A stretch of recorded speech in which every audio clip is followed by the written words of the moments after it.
गुरुत्व त्यावेळीच महाराज सिद्ध होतं की 56 भाषेंचा केला अशे गौरव फवार नवी नाव भार. माऊलीने ज्ञानेश्वरी सांगताना 56 विभाषित वेगवेगळ्या लोकांना सुद्धा ती कळेल अशा सामर्थ्यानं मांडलेली आहे. आता ते आम्हाला मराठीतच कळायला तयार नाही. महाराज पारायणला दिली तर म्हणतात हे संस्कृत आहे, म्हणतात मराठीला संस्कृत म्हणतात लोक. जे श्लोक आहेत संस्कृत साधचे, पण मराठी लिहिलंय हे सुद्धा त्यांना संस्कृत वाटतं. इतकी अडचण झालेली आहे. म्हणजे आमचे लोक ज्ञानेश्वरी उघडून सुद्धा बघायला तयार नाही. हेतू इतकाच, महाराज एवढं त्यांनी जगत कल्याणाकरता लिहिलं केलं. आम्ही फक्त वाचायला पाहिजे. नुसत्या वाचनानं नुसत्या ऐकण्यानं महाराज आम्ही निष्पाप होऊ. श्रवणाचे मिशे बैसावे येऊन साम्राज्य भवने सुखी नांदे.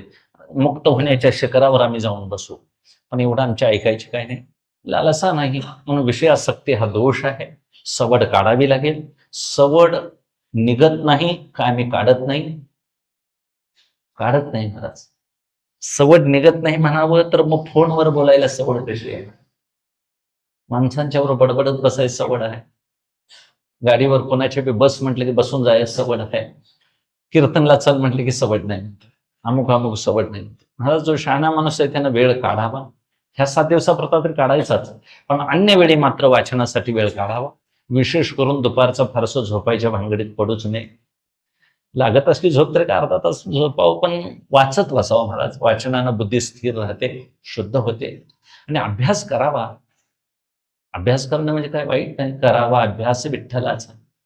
अभ्यास केला की बुद्धी एकदा शेंगली की कळतं आता विठ्ठल विठ्ठल म्हटल्याशिवाय पर्याय नाही. त्यामुळे विठ्ठल विठ्ठल म्हणत राहणं हाच मोठा अभ्यास आहे.